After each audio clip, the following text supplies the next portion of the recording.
আসসালামু আলাইকুম। আশা করছি সবাই ভালো আছো, নিরাপদে আছো। আবার আসলাম নতুন একটা ভিডিও নিয়ে এবং আজকের এই ভিডিওতে আমি কথা বলবো কিভাবে রিলেটিভ প্রোনাউন যুক্ত একটা কমপ্লেক্স সেন্টেন্সকে সিম্পল সেন্টেন্সে রূপান্তর করতে হয়। এই রিলেটিভ প্রোনাউন যুক্ত কমপ্লেক্স সেন্টেন্সের দুইটা ধরন রয়েছে।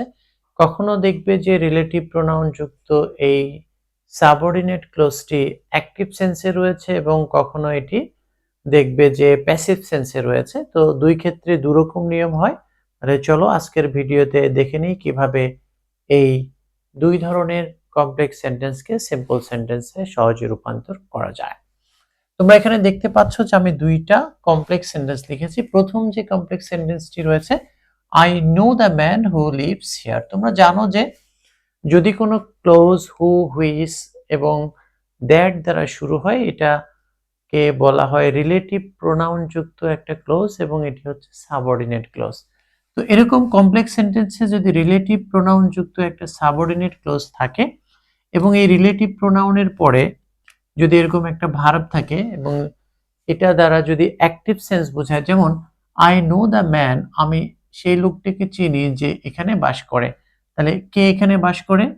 হু লিভস, মানে এই লোকটি কিন্তু এখানে বাস করে এবং এই বাক্যটি কিন্তু প্যাসিভ সেন্টেন্সে নেই, অর্থাৎ প্যাসিভ ভয়েসে নেই।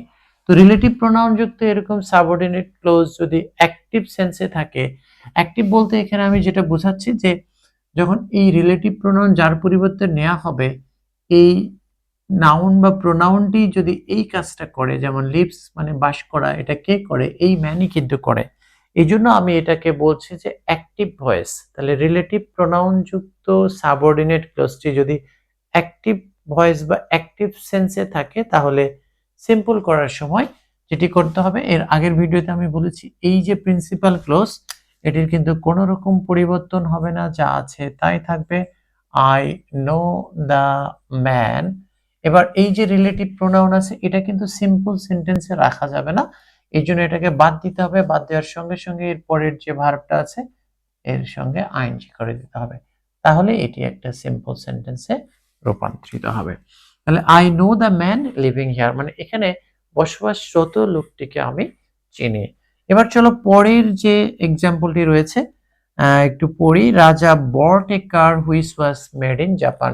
রাজা একটা গাড়ি কিনেছিল যেটা জাপানে তৈরি করা হয়েছিল। তাহলে এখানে দেখো এটাও কিন্তু রিলেটিভ প্রোনাউন যুক্ত একটা সাবঅর্ডিনেট ক্লোজ এবং এইটা দেখো যে which was made in Japan, যেটা জাপানে তৈরি করা হয়েছিল। হুইচ মানে কিন্তু এই যে কার, কার কিন্তু তৈরি করে না, কার কিন্তু হয়েছে। এবং এটা প্যাসিভ সেন্স কিভাবে হচ্ছে দেখো, এটা কিন্তু এইচ ভি মানে হেল্পিং ভার্ব, আর এটা কিন্তু মূল ভার্বের ফার্স্ট পার্টিসিপল। অর্থাৎ কোনো রিলেটিভ প্রোনাউনের পরে হেল্পিং ভার্ব এবং তারপরে যদি মূল ভার্বের ফার্স্ট পার্টিসিপল থাকে, তাহলে এটিকে আমরা প্যাসিভ সেন্সে ধরে নেব, অর্থাৎ প্যাসিভ ধরে নেব। তাহলে কি দাঁড়ালো?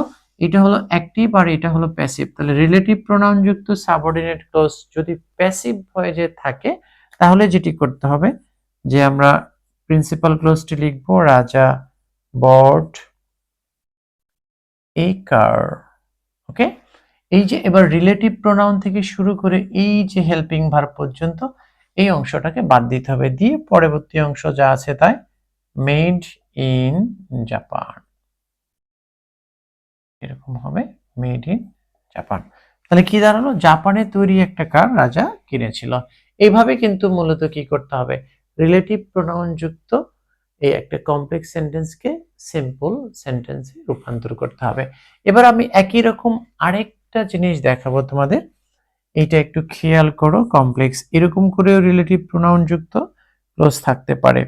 The student, the student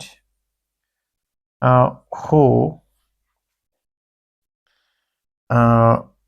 studies regularly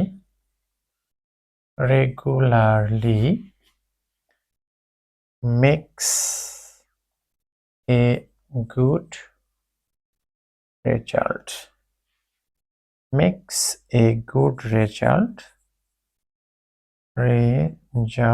in the exam। তাহলে এখানে দাঁড়ালো কি, যে শিক্ষার্থী নিয়মিত পড়াশোনা করে সে পরীক্ষায় ভালো করে। এখানে দেখো এই যে সাবঅর্ডিনেট ক্লজটা হু স্টাডিজ রেগুলারলি, এই পর্যন্ত কিন্তু সাবঅর্ডিনেট ক্লজ। আর এর বিপরীতে তোমরা জানো এটার নাম হচ্ছে প্রিন্সিপাল ক্লজ। আমি একটু আগেই বলেছি যে কমপ্লেক্স থেকে সিম্পল করার সময় প্রিন্সিপাল ক্লজ কিন্তু চেঞ্জ হয় না। আর এই যে সাবঅর্ডিনেট ক্লজ, এটা শুরু হয়েছে হু দিয়ে, মানে রিলেটিভ প্রোনাউন দিয়ে। খেয়াল করো, হু এর পরে কিন্তু একটাই ভার্ব আছে এবং এই ভার্বের এটা কিন্তু অ্যাক্টিভ সেন্সে আছে, যে হু মানে দ্য স্টুডেন্ট, স্টুডেন্ট কিন্তু স্টাডি করে, এই জন্য এটা অ্যাক্টিভ সেন্স, মানে এই নিয়মের মতো। তাহলে এটা কিন্তু ওই নিয়মেই করতে হবে। দেখো সিম্পল যদি তোমরা করো এটা, তাহলে কি হবে, দ্য স্টুডেন্ট এভাবে লিখতে হবে, দ্য স্টুডেন্ট। এখন এই যে রিলেটিভ প্রোনাউন উঠে যাবে গিয়ে মূল ভার্বের সঙ্গে আইএনজি, স্টাডির সঙ্গে আইএনজি করতে গেলে ওয়াই তারপরে ING. Student studying regularly, regularly. এরপরে প্রিন্সিপাল ক্লজের বাকি অংশ যা আছে আমরা লিখব, makes a good result in the exam.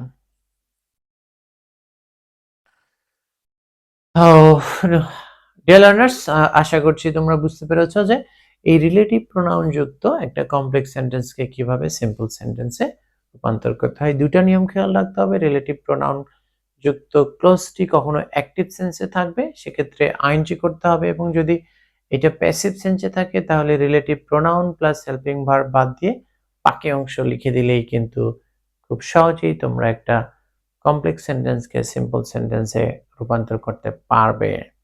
Hope you have enjoyed the video. If you like this video, please share it to your near and dear ones so that they can also learn these unique tips. No more now, I'll be back with another new and interesting video. Till then, be good and be happy. All the best.